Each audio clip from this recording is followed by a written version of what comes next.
Hello and welcome to this week's Convex Conversation with me, broadcaster Helen Fospero. Did you know that heart disease remains the #1 killer in the world? The ripple effects of heart attacks, strokes, heart failure, high blood pressure, atrial fibrillation and more are felt by millions. Today's guest, one of America's top cardiologists, believes the conventional cardiology model is broken, and despite trillions of pounds and dollars spent on research and pharmaceutical drugs, we're losing the battle. Dr. Jack Wolfson founded Natural Heart Doctor after more than a decade of medical training, followed by years as a hospital cardiologist, performing procedures like angiograms and pacemakers. He now runs a hugely successful holistic cardiology office, doing consultations with patients from all over the globe. His mission? To help people achieve better heart health without relying simply on prescription drugs or surgeries, embracing the benefits of good nutrition and a healthier, cleaner lifestyle. He's a familiar face on American TV and author of The Paleo Cardiologist, which I read in 24 hours. So let's head to the mountains of Colorado, where he's based. Jack, it's morning your time, so good morning. And how is life on your beautiful ranch in the Colorado mountains? Thank you so much, Helen. Life is wonderful, and I'm very blessed to have this. And I certainly, as we'll tell in my story, I owe it all to my wife, but we practice what we preach. And we talk a lot about outdoor living, about being in nature, about working hard outside. And that's the way that we live. We've got animals on the property, goats and chickens and cats and dogs and more, I'm sure, to follow. But I think that, one lesson I like to get out to people, or one message, is the more time you spend outside, the longer you live. And I often do these recordings from outside. I got all my windows open. I got my door open right in front of me to capture nature as much as possible. But, ultimately, the more time we spend outside, the longer we live. And why is that? The more time we spend outside, the longer we live? Well, I think there's many, many, many different factors. First and foremost would be natural light. So the natural light that comes in during the day, that gets into our eyes, it gets onto our skin. Of course, the UVB rays from the sun convert cholesterol into vitamin D. UVA from the sun helps to make nitric oxide, which is a vasodilator, helps to normalize blood pressure, lower inflammation, all those different things. And ultimately, our skin and our eyes, they're solar panels built to collect light. And the majority of people, of course, spend all day and most of their lives indoors, yet all of nature is outside. The plants, the animals are all outside. Light during the day helps to create melatonin for when we fall asleep, and that's circadian rhythm. No matter what version of the story we believe, the biblical version, the evolutionary version, first it was dark, then it was light, and here we are. The more we adhere to those circadian rhythms, the better. Your ranch sounds absolutely beautiful, and you really do practice what you preach and live and breathe a very healthy lifestyle down to food and trying to reduce toxins and chemicals and bring your children up in a very natural, healthy way, don't you? Family, of course, is critical. And our 100-year hard method is this eat well, live well, think well mantra. And thinking well is about the community. It's about your family. It's about your friends.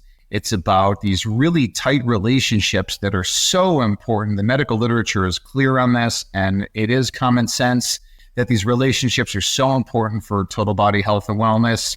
I like to say that I was kind of born into the medical matrix with my father as a cardiologist. I was raised in the matrix. We got 4 children between ages 17 all the way down to 3.5. And we are homeschool, unschooled. We have fun. We play. We're with the animals. We do chores. We do music. We read books. We practice spirituality. It's a really blessed existence. Oh, it sounds gorgeous. And Colorado, of course, is absolutely stunning, especially in the mountains.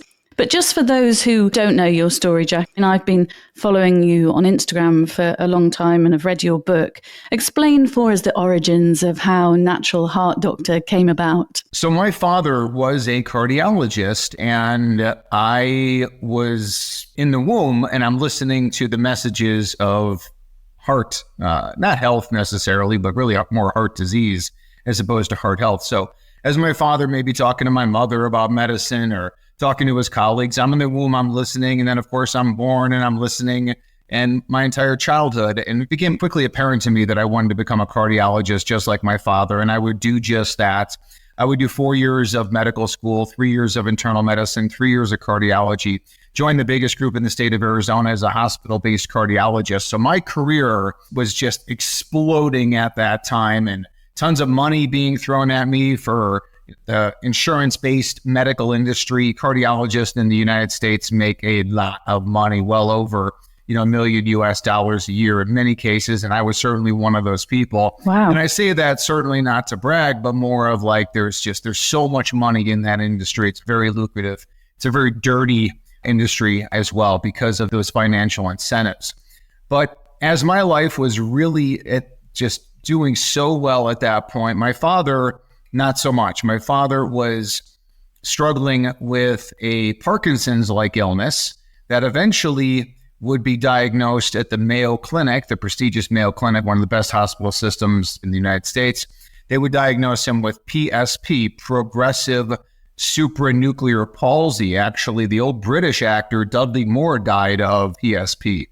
So the Mayo Clinic said, we have no idea why your father's sick and dying. We have no treatment for your father who's sick and dying, and he will continue to be sick and die within the next 3 years. Well, simultaneously and serendipitously at that time, I met this 29-year-old woman, and she is a doctor of chiropractic, and she told me all the reasons why my father is sick and dying.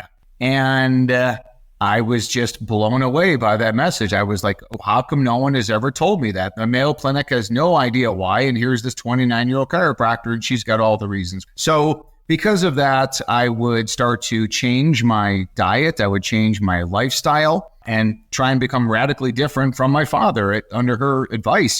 Just whatever he was doing, you got to do the opposite. Otherwise, you're going to suffer a very similar fate. And I would change my practice, and I would start getting in trouble in the main practice because of the stuff that I was saying was out of line with the guidelines and the standards and really money-making cardiology. So eventually I would leave that group in 2012. I would marry this young woman, and now we've got 4 children together. And it's just been incredible how this woman pulled me out of the medical matrix, woke me up, really not only to medicine, but just kind of the world around us and what the reality is. And ultimately, Helen, I think just to question everything. I think we need to question everything all around us, whether it's geopolitical, health-related, spiritual-related, question everything. And also the freedom to ask the questions is extremely important as well. We always need that freedom to express, and the freedom of speech is major important. I was reading that your father died pretty young, didn't he? I think he was about 50 when he died. Is that right? He was starting to become sick in his mid-50s. It was interesting because he was like, all of a sudden depressed. And this is a guy who had everything. Like, he had money, he had professional success, he had a family who loved him, friends. People talk about him as a very brilliant man and photographic memory, and I know all that to be true, but I also knew him as the life of the party, the joke teller, the storyteller. So all of a sudden, when this guy who's got everything going for him in his mid-50s, that's 2 years from now for me, when he first really noticed signs of depression in him, and then it was, we tried him on all the pharmaceuticals for depression, nothing worked, and then it morphed into more of this movement disorder, Parkinsonian type thing. And then ultimately with this diagnosis, he would die at 63. And it was a tortuous, cruel death, but the medical community is very good at giving people labels.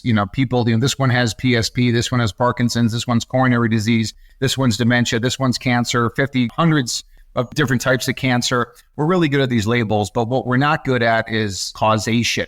What causes it? So when I met Heather initially, she said, you need to become a DC. And I said, wait a second, you want me to become a chiropractor, doctor of chiropractic? She said, no, not DC doctor of chiropractic, DC doctor of cause. You have to go after the cause of why people get sick.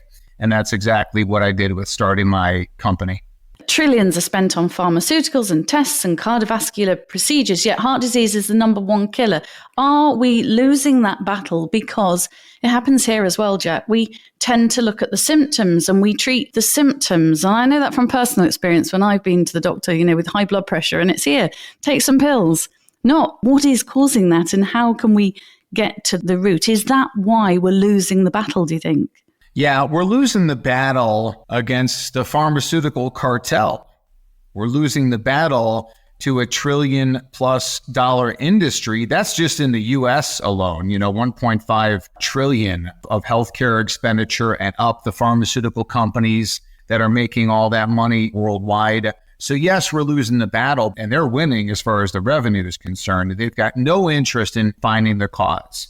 They only have interest in pharmaceuticals that would maybe placate symptoms, provide temporary relief, but in no way are curative. So you can say there's dozens of blood pressure drugs, none of which are designed to cure high blood pressure. They're designed to lower high blood pressure down. Same thing with the cholesterol drugs and cancer drugs, whatever it may be, that's all the same thing. Once you understand and start to question the fact that it's all controlled by big pharma, then they have no interest in the health of the populace. And to be clear, Jack, you were a traditional cardiologist, weren't you, for many, many years, working in that traditional way that we would recognize here in hospitals. So your views have really changed, haven't they? Yeah, and I think that's what makes me, I guess, a good spokesperson for the health and freedom movement, is that when you spend the first 35 years of your life literally born into this,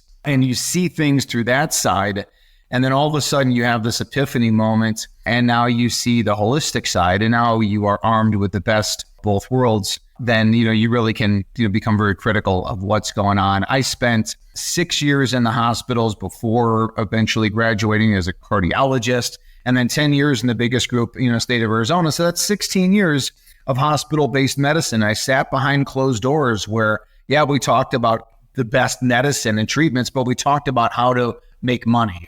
And I can't really speak to the UK. I'm sure there's discrepancy there as far as what people earn and again, as far as nationalized healthcare. But in the United States, it's a free-for-all, and it really is just so financially driven.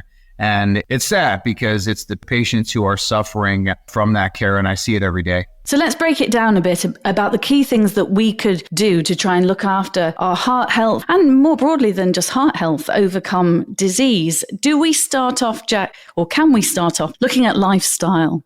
Yeah, we all like to debate the food part of the story as part of the eat well, live well, think well. What food should we eat? What food should we not eat? But, let's jump right to the lifestyle. And we talked about that initially where, the lifestyle is about living with nature and according to what's called circadian rhythms. So our ancestors, since the dawn of human existence, we went to bed shortly after it got dark. Sunset, sundown, and then it's dark out. And by the time that it's dark out, we were going night-night for a long period of time, just like the goats and the chickens and the animals in the wild. For the most part, we're not owls. Owls are night owls. We are humans designed to go to sleep when it gets dark out. In fact, there was a recent study that came out that those people who identified themselves as night owls, so they go to bed late, versus those who go to bed on time, have double the risk of coronary artery disease and calcification. So that's in the medical literature. So we need to go to sleep on time. Then we'll wake up, of course. We watch the sunrise. My wife and I and our children, when they're awake, the little girls sometimes sleep later, but our two older boys, they're up. We watch the sunrise every single morning. We catch the sunset just about every single night. We're outside, we're gardening, we're getting the animals ready. So we're outside with the animals, and we want the animals to get those benefits as well, like the goats and the chickens and whatever animals it may be, to watch the sun down. So it's really extraordinary. And then we spend the day in and out of the sun with our solar panel exposed to the sunlight to make vitamin D. We make vitamin D from cholesterol. So as this vilified molecule, cholesterol, which is one of the most extraordinary molecules that we cannot live without, and no animals can live without it. It's the reason why chicken eggs contain cholesterol, why milk contains cholesterol, because that's how animals feed their young. So the sun hits the cholesterol coursing through the skin, turns it into vitamin D. So cholesterol levels go down, vitamin D levels go up. It's really extraordinary. We mentioned melatonin and many other things that the sun does. So those are two lifestyle factors. And then, of course, being physically active is very important. I'm a big believer in chiropractic care, not because my wife makes me, but because it works. So that's part of the healthy lifestyle. Holistic dentistry is also very important, taking good care of our teeth in a holistic fashion, natural fashion. And then we got this big category called toxins. And these environmental toxins and pollutants, of which there are tens of thousands, hundreds of thousands of man-made chemicals. But maybe the most dangerous one is mold mycotoxins from a water-damaged building. And mold mycotoxins from a water-damaged home bacteria that can grow from a water damaged home, releases all these what's called mycotoxins into the air. And it's extremely deadly. Big conversation there. But if anybody takes anything out of this message, right now, it's to make sure that they're not living in a home with water damage, which most people are. But you want to make sure of that because it could be responsible for all disease. Oh, my goodness. You would have enjoyed a conversation we had with a sleep and circadian rhythm scientist, Dr. Russell Foster, a few weeks ago. He's based at Oxford University. And he described that early morning light that you talked about as a photon shower, which is my new phrase for that. So even in the centre of London, when I'm sitting out in the morning having my coffee, I take my photon shower, although I'd much rather be in the mountains. Diet, you mentioned diet there. I have a copy of your book on my lap, The Paleo Cardiologist. For those who don't know, I thought I knew what paleo eating meant, and I don't think I did really. I thought it was a phrase I recognized, but tell us about the paleo way of eating and what sorts of things are good for us and what you, as somebody who eats that kind of diet, avoids. Yeah, but if I may, let me address what you just said real quick with the photon shower and the doctor that you interviewed before. That importance of the sun and the food as well.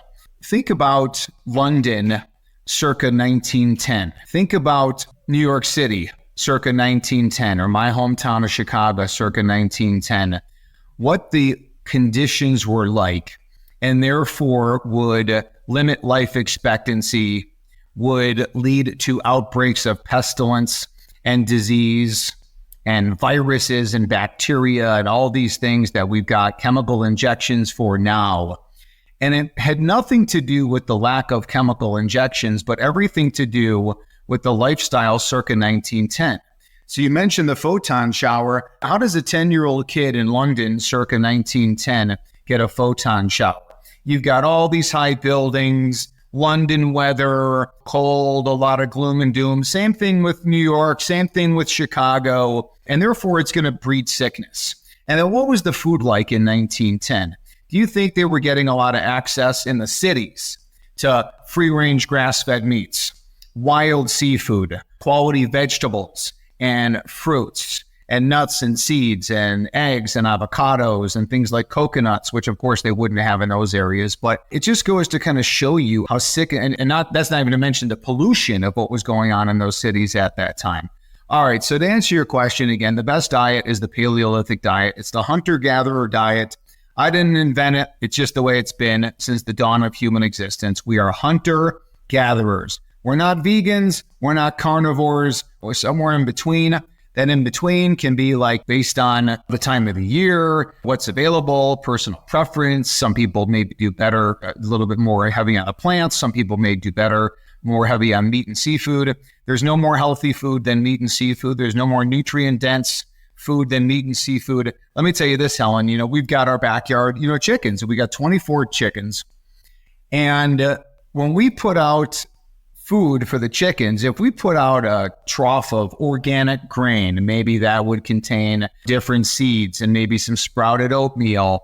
So if we put that in front of the chickens versus a plate of meat, whether it's, ground beef, organs, or a combination thereof, they zoom for the meat. They will gobble up everything there. So birds are omnivores. Humans are omnivores. Our goats are repulsed by meat. They won't even go near it. They won't even go near it. They get one whiff of it from a distance. They don't go near. So I think ultimately, humans are omnivores. We are built to eat animals. We're built to eat seafood. We're built to eat vegetables and other plant matter. Obviously, the less processed, the better. It's going to be most natural, then, of course, So that's the way that we exist. Maybe one final message on this is that, number one, seafood is the healthiest food on the planet, wild seafood, undoubtedly. And then number two, no matter what diet you follow, vegan, vegetarian, paleo, keto, carnivore, make it organic. Get the chemicals out of your food.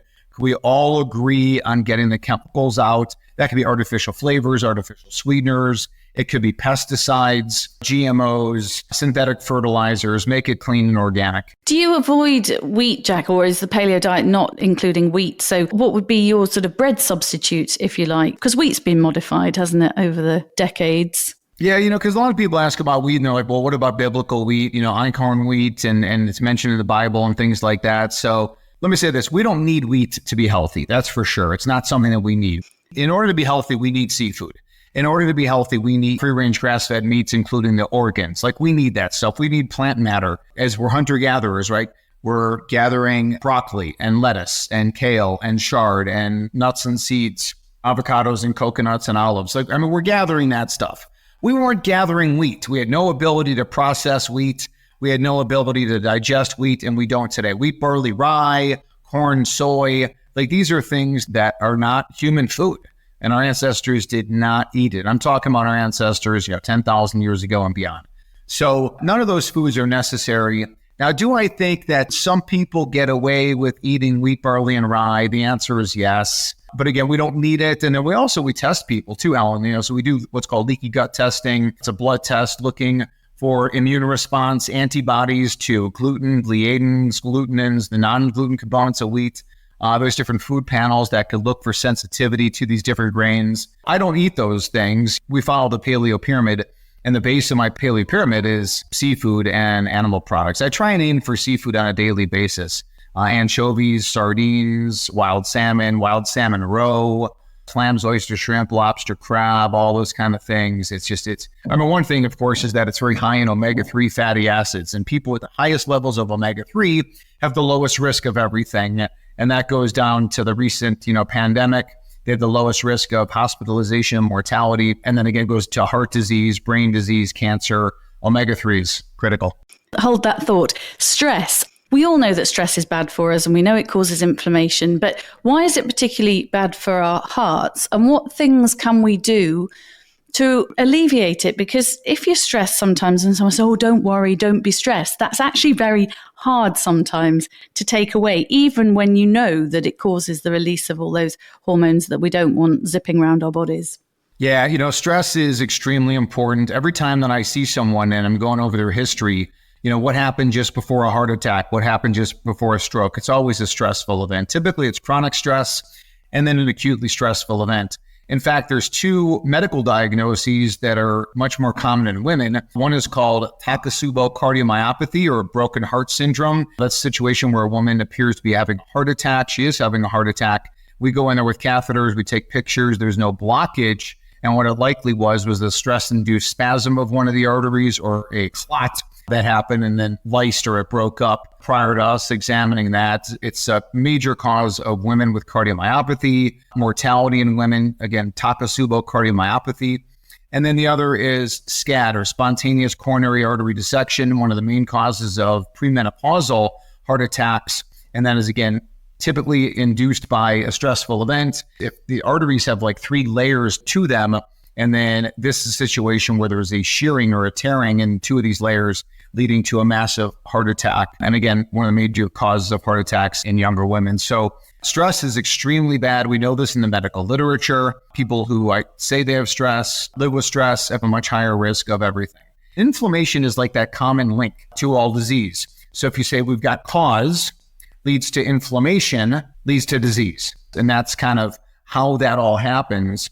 And stress leads to inflammation because when we're under stress and we're in fight or flight, we're not in this repair mode. Our body is not taking care of itself. It's in survival.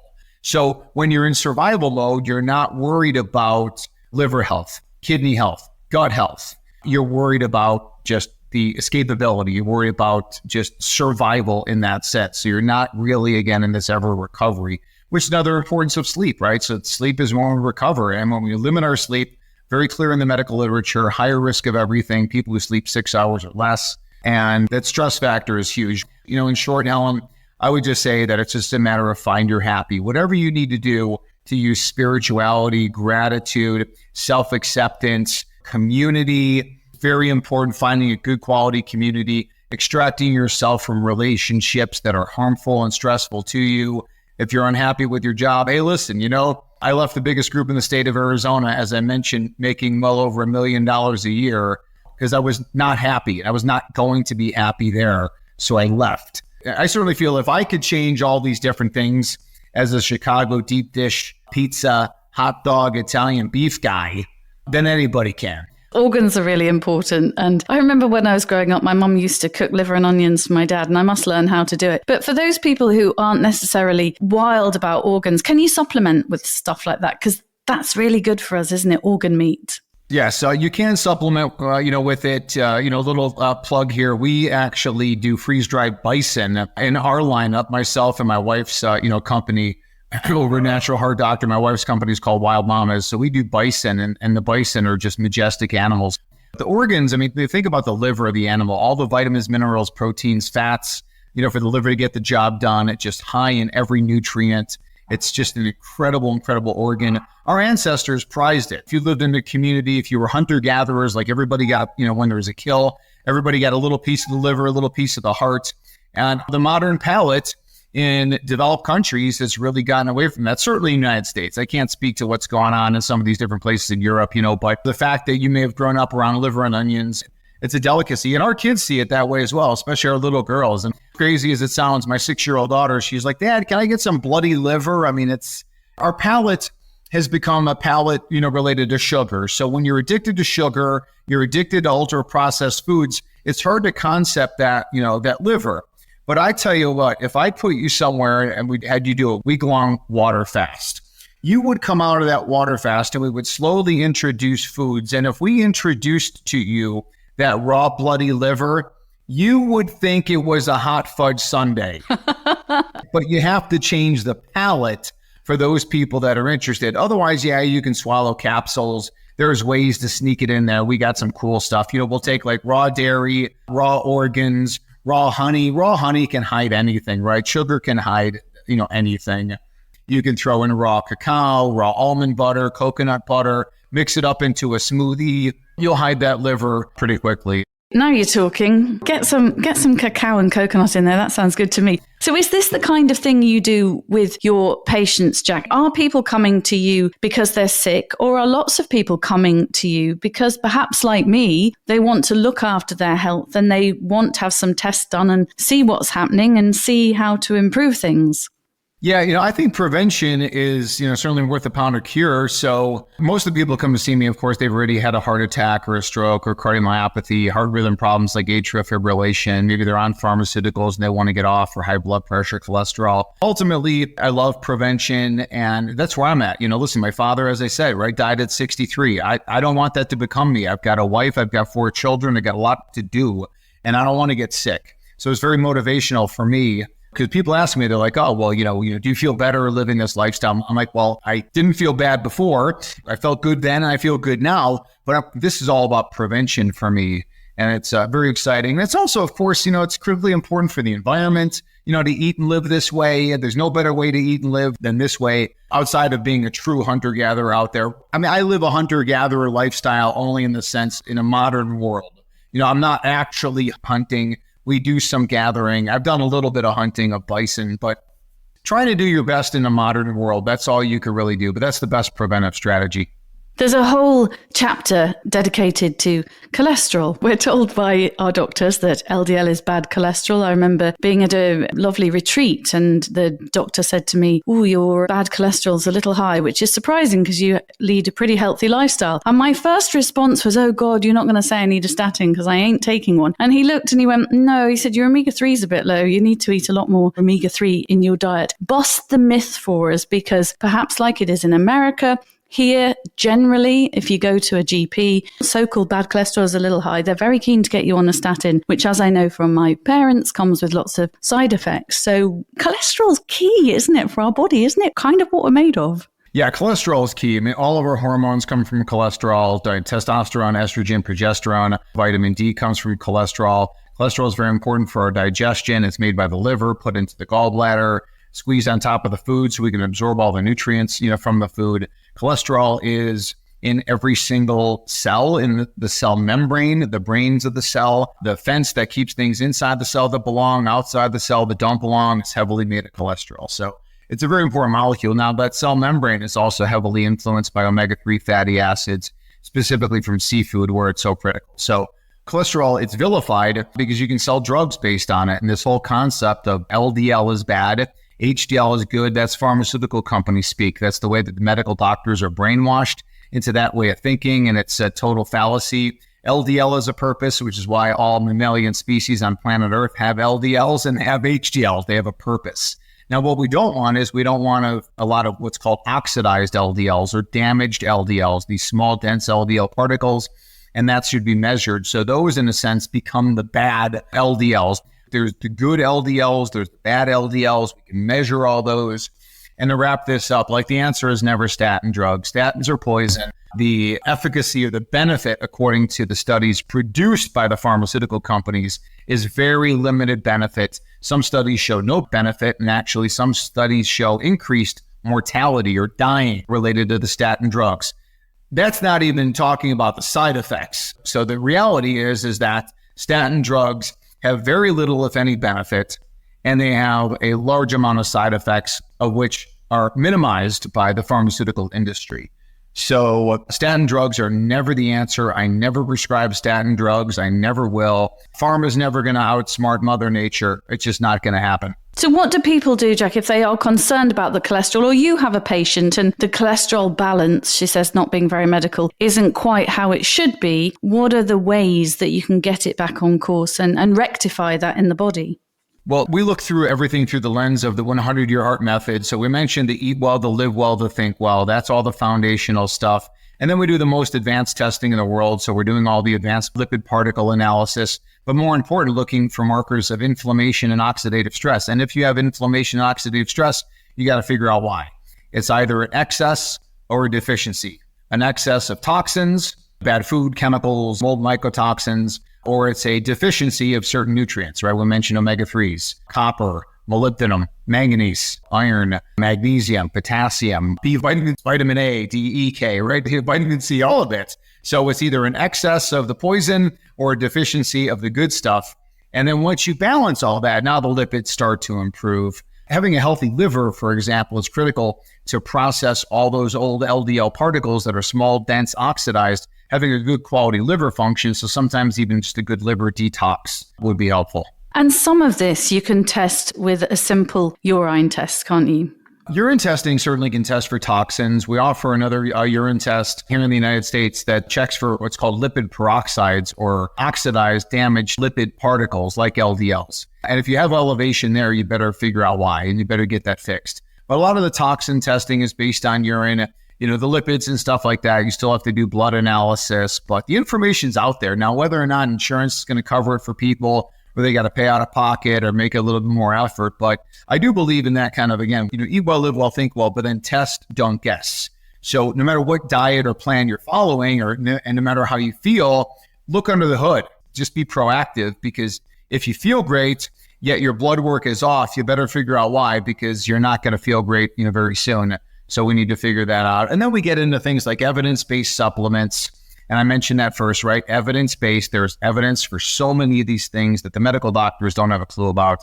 Biohacking strategies. Where does sauna come in? Where does IV therapy? Where does ozone, hyperbaric, methylene blue, peptides? I mean, we can go on and on and on and on and on. And listen, I tend to bash the medical system a lot. And I'm going to say, listen, you bless the men and women who work in emergency rooms, trauma centers. They're doing great stuff. But when it comes to the prevention and the reversal of chronic disease, the medical community has nothing. And can prevention be accessible to all, Jack? Because there's a bit of an underlying poverty epidemic going on in Britain that we like to ignore. But there are a lot of people this winter that were choosing between eating and heating, living below the poverty line. How can we make sure that everybody, if they want to investigate what's going on in their bodies, can have access to this kind of information? Yeah, the world is a pretty messed up place for a whole variety of reasons. And typically it starts with government and those people in control of the government. But can most people get outside more often? This woman, she's working a factory job, and she's inside all day. Like, she doesn't have that luxury. Can we get outside? Remember the old days of people would go on smoking breaks and they go outside and smoke. Well, this is hopefully a sunshine break. Just getting outside for sun or just light, just natural light, getting outside in the natural light. Can we go to sleep a little bit earlier? So that's free. Natural light is free. Physical activity, dropping on the floor and doing push-ups, pull-ups, squats, lunges. That's totally free. Trying to avoid environmental toxins. That's a step that people could do to minimize your toxin. Like, don't buy garbage, type products that lead to intoxication. What about the think well? If we practice yoga, meditation, if we go to the community church or synagogue, if we go to support groups, a lot of those things are totally free. Breathing techniques, breath work, totally free. The organs tend to be the cheapest of everything because people don't want to eat them. So if you want free-range grass-fed beef liver, you're talking about per pound like $8 US. That goes a long way.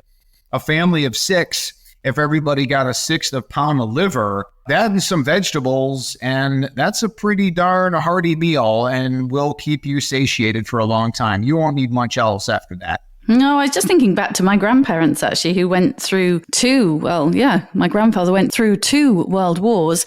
And they ate a lot of that kind of thing, and they made a lot of bone broth. I've realized my obsession with bone broth probably comes from growing up on my nana's bone broth, which she made, fresh with the bones and the carcasses and all that kind of thing. But also they grew their veg.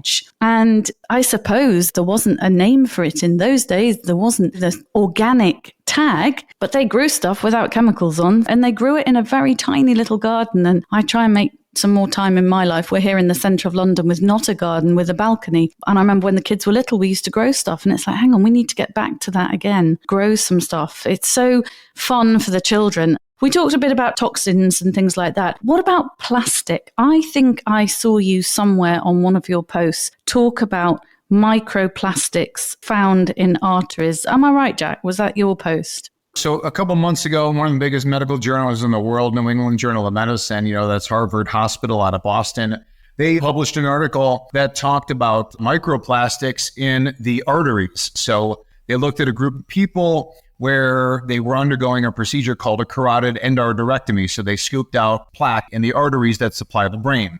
And they broke it up into 2 groups. One group had plastic, the other group did not have evidence of plastic under a microscope. And the group with plastic in their artery had triple the risk of having a heart attack, stroke, or dying in the next 3 years. That makes plastic a bigger risk factor than smoking, obesity, diabetes, high blood pressure combined. So plastic is highly detrimental to our health. It is all over society. It's all over. People are consuming plastic in the water, plastic in the food, plastic in furniture, phthalates, BPA. These things are found, they're in the air. We take a breath in, they're there. A lot of different problems from plastic. Whether or not the planet is getting warmer or cooler, I don't have a clue, but I do know the planet's totally polluted. So it's an area of opportunity for hopefully people to minimize something that's just so ubiquitous in our society. And being aware of all this kind of thing, I realized to my horror the other day that for some reason we're now in our house, we're chopping on plastic, which needs to go. So is it better to chop on wood or stainless steel, Jack, when you're cooking? Because as we chop, we're scraping the bits of plastic in with the veg. That's a great point. Yeah, I mean, again, just, trying to take that survey of plastic, plastic lines, cans, those paper coffee cups. It's all plastic. I mean, paper, obviously, hot coffee on top of paper will, dissolve the paper. It's all chemicals that are added to it from the plastic industry. It's such a problem, and we just need to continue to minimize not only plastic, but all chemicals, again, the pesticides. And the more, we're not going to eliminate everything, but the more we eliminate, the better off we're going to do. A lot of what happens, too, is that all these chemicals destroy the gut microbiome, all the good bacteria in the gut. So the more that we replenish that good bacteria is also critically important. So that's where, good probiotics come in, fermented foods come in, green leafy vegetables, things that serve as prebiotics to help nourish that gut microbiome. When I met my wife in 2005, she said, it's about the gut, it's about the gut, it's about the gut. And it's totally true. Tell us a bit about Heather and what she does, because she's another podcast in her own right if she's ever up for doing it. She's a wild mama, isn't she? Heather is a wild mama. She's a warrior. Whatever name you want to tag to her in that vein is all true. My wife is always on the stump. She's always working either for her children, for her family, for anyone who's connected to her. She's always preaching the message of health and wellness. She never stops. She's got no other interest outside of those type of things. Again, the best health and wellness, lifestyle for her family, and to communicate that to society. She's afraid of nothing. She's a total warrior. And the fact that God put us together, it was the greatest thing that's ever happened in my life. It was also easy because she's absolutely gorgeous. And she's just, obviously, I can't speak, glowingly enough about her. Without her, I would be well on my way to being dead, if not already dead, just like my father. One of the pictures I show when I speak, Helen, this picture right before Heather, when I met Heather, and I was with a friend of mine at Oktoberfest in Munich, Germany. So here I am, I'm holding like this big pretzel in Germany and like one hand, and I got this big beer in the other. I like to say, like, if you're going to go off the deep end, like Oktoberfest Munich, Germany is a great place to do so. But again, without her, I will be well on my way to being dead. And just, I'm eternally grateful for meeting her. And what she always said, she was going to meet a medical doctor to help her change the world. And that's what she did. She's a chiropractor and she has healing hands. The spine is also really important, isn't it? I know it's gut health, gut health, gut health. I've always been afraid to go to a chiropractor. I'll go for a massage or I'll go to a physio sometimes. I'm like, oh no, I don't fancy that. But our spine's critical too, isn't it?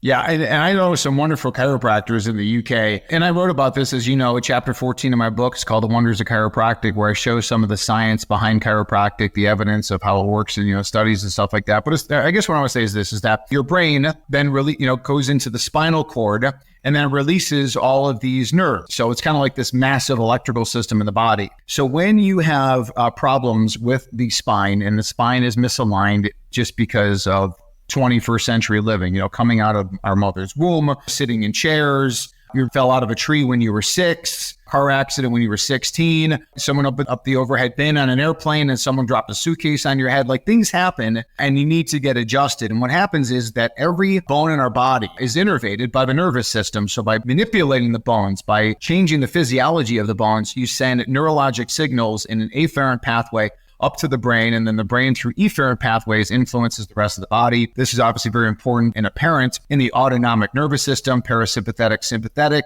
Chiropractic helps to restore parasympathetic balance. So sympathetic is go, go, go, fight or flight, which everybody's in, and therefore, rest, digest, procreate, sexual activity, all these things, it's out of balance. And by the chiropractic adjustment helps put it all back into balance. And we could go over the science and we can go over the literature and all the studies being done. But ultimately, we could say, when I go to the chiropractor and get adjusted, I just feel better. That's what's critical. What is next for doctors, plural, Doctors Wolfson? What's next for me really is just kind of continuing to change the world with a message. For me, it really is about that kind of, where everybody struggles, right, Helen, with like that work-life balance. And I love to work. And of course, I love to be with my family. So if there's any struggle, it is that there's just not enough time in the day. And of course, you got to take care of yourself. You got to take care of yourself in the sense of you have to get that sleep. You have to get that sunshine. You have to get that physical activity. As far as us and our kids, that's why we keep them at home. Life is short. The childhood goes by so quickly. We want the kids with us. We want them active with us. And we have the opportunity to homeschool, unschool. There's a large homeschool, unschool community here. And instead of sending off the kids to school to sit in a chair under the artificial light, learning from somebody else, we've got real world learning going on here in nature, and I wouldn't trade it for anything. And it is about small change as well, isn't it, Jack? Much as I would love to be out in those mountains in Colorado, that's not going to be able to happen overnight. But once you start becoming aware of how you can help yourself and your own health, it's about forming good habits, isn't it? And trying little by little to do what you can. Yeah, I didn't turn into this overnight. It was very quickly for me. Unfortunately, I had the ability to do so. But, even if you pick a new activity on a weekly basis, study it on the weekend, and then starting on Monday, you introduce it. So if you're like, okay, well, this week I'm going to introduce fasting, and do a 36-hour fast on a weekly basis, which also is a tremendous money saver. This week, I'm going to dedicate to getting more sunshine, or this week, I'm going to dedicate to going to sleep a little bit earlier. This week, I'm going to dedicate to finally seeing a chiropractor. This week, I'm going to dedicate to cleaning out my laundry area and using cleaner products. So it really can be that, but what is it, Sun Tzu in the Art of War, right? The journey of 1,000 miles begins with one step. That truly is the case. So don't be defeated on this. Every little bit makes a difference. Every little bit. The more you follow this, the healthier you're going to be, the longer you're going to live, the better you're going to live, the better your relationships are. And I think also, too, one thing I like to say is that as you kind of clean up your diet, your lifestyle, you become more productive. You're a better thinker. You're smarter. You have less aches and pains. You can do more, which means you can work more and make more money. I know you've probably got a really busy day ahead, but we've ended every podcast this season asking about risk. What's the biggest risk you've ever taken? I'd like to have a stab at it, is leaving the conventional cardiology behind, perhaps. I don't know. You tell me, Jack. Yeah, I would say that's certainly the most obvious one. And yes, that is my answer.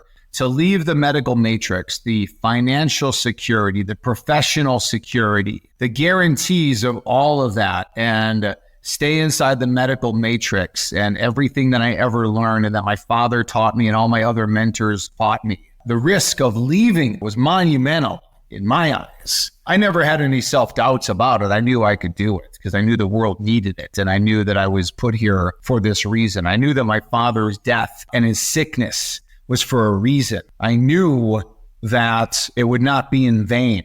And that's why all this happened to me, in order to spread this message of health and wellness. So I think that's the biggest risk I've ever taken. I could tell you, other risks, picking up and leaving Chicago and to go to Arizona was a risk. Leaving Arizona to come to Colorado was a risk. Buying large property in Costa Rica was a risk. But so far, so good. I've been rewarded and blessed in every single way. And again, I so appreciate you having me on your show. Much, much appreciated to be able to share this message. You're so welcome. And thank you for being so generous with your time and agreeing to come on the Convex Conversation, sharing all this knowledge and wisdom with us. Thank you so much, Helen. Much appreciated. You've been listening to natural heart doctor Jack Wolfson, one of America's top heart specialists, joining me from the mountains in Colorado. If you want to find out more about how you can take care of your heart health more naturally, his book, The Paleo Cardiologist, is a gripping and actually very quick read. I found I couldn't put it down. Or you can follow Dr. Jack on Instagram, natural_heart_doctor. Download and subscribe to our series at convex.podbean.com or search the Convex Conversation on Spotify, Apple, or wherever you listen to yours. I'll be back next week this side of the pond with another great guest, so join me then.